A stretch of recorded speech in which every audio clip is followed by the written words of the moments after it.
Oftentimes we will remove and replace attic insulation, but how do you even know that you have an insulation problem? So there's four key indicators that we look for that you can look for really easily or think about if you're experiencing some of the stuff in your house to understand better or realize if you have an insulation problem. And the first one, and probably the most popular, is just inconsistency. So everyone's got that cold room in their house, or maybe it's upstairs. Sometimes it's the office, or sometimes it's the master.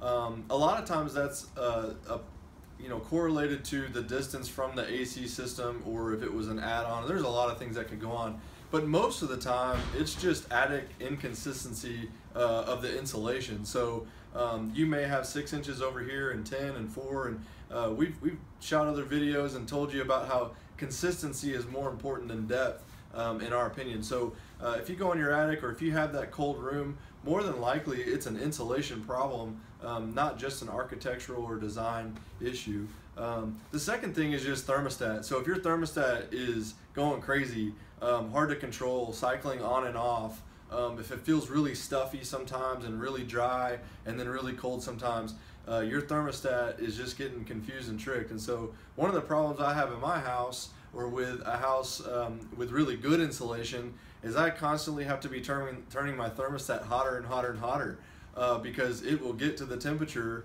that I've set it and stay off. And sometimes it starts to feel colder because it hasn't run in a really long time, because that insulation's keeping the system off. And so if on the adverse you're having to turn your thermostat down and down and down because it's always running, you might have an insulation problem. So if your thermostat's cycling on and off, or if you just can't get it to turn off, that's a key indicator. So thirdly, just draftiness. This is really more typically a window issue or a door issue, but draftiness, if you feel part of your house or most of your house just feels really drafty or cool in some areas, that could be a key indicator of an insulation inconsistency, or maybe it's missing from a certain part of the house.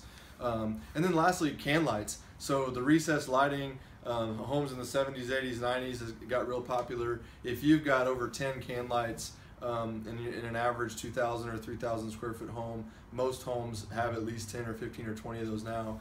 The problem there is there's no insulation over those can lights typically, and so you've got just a ton of areas where heat can escape, or insufficient or inconsistent insulation that's not covering those receptacles. So if you've got a lot of can lights or a lot of weird electrical things going on, that would be a key indicator that you may have an insulation problem. Check out our website. We're happy to come out and take a look, but you can start just by looking in the attic and seeing what you got.